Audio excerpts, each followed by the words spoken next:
Hi, my name is Joseph Viner, and today I'm with Seth Oppong, a member of the Marist men's track and field team.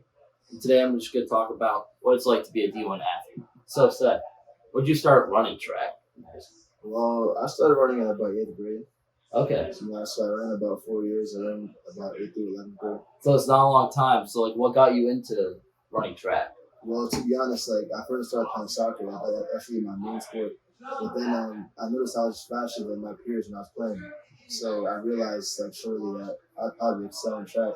And then I ended up doing better than I thought I would. So, when did you know that you were going to go D1 or that you had the potential to go to Division 1? Well, to be honest, my main goal was to play soccer. And then I had a very unfortunate myocarditis, which stopped me from playing for a year. So then I already had stats that made me be able to go D1 in track, but I wanted to pursue soccer because I knew I could go D1 soccer as well. So then I had a whole year gap, which is why I didn't first fully start track my freshman year of college.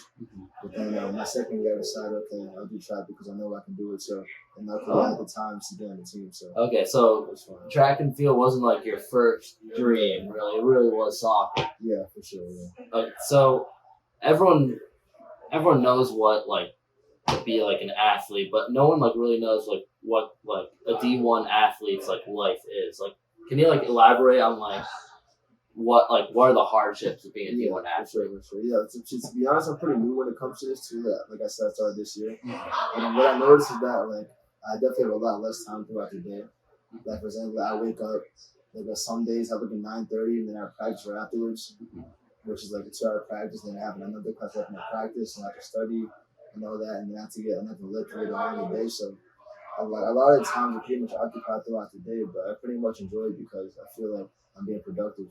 And I'm doing better for myself. So yeah, I enjoy working hard, to be honest. So that's why for me it's easier.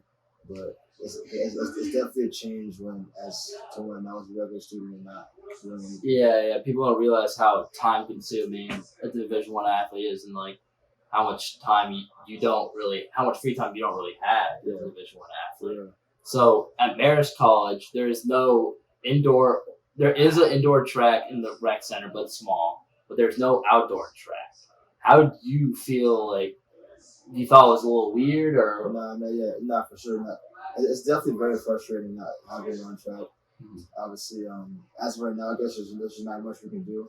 But as of right now, we're going to Vassar track for our practices. Okay. Which is also dry because we have to travel to go to practice. But it is what it is, though. I just enjoy just working hard and doing what I have to do. But until Marist gets to track, hopefully one day before I graduate or something, then that's just the circumstances we have to deal with. Yeah. So you have to practice in a Division 3 facility instead of a Division 1. Exactly. Yeah. So as a Division 1 athlete, I've seen and heard many stories of people ever quitting. Have you ever had thoughts of quitting? Yeah, I know you're so new to track and field, and this is your first year in college. But have there been points in the season where you're this might be too much? Yeah, no, of course, especially because I run a longer sprinting distance. I run more 400 meter now. Okay. And workouts get very hard. They get to the point where you're just dead exhausted. People are throwing up all the time. It just happens. Workouts get very hard, and then sometimes it's just wondering whether it's worth it or not.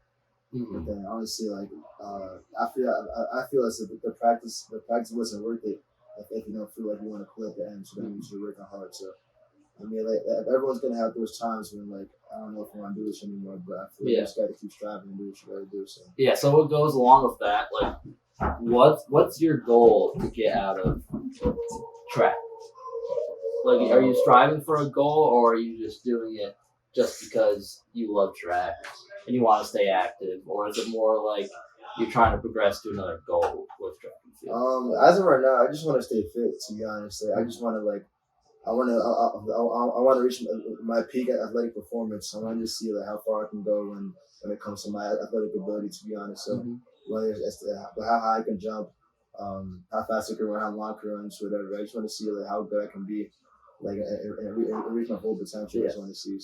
So all right, no, I like that answer. So last question: what is one thing people don't know about being like a Division One athlete? Like something like not like the average Joe would know.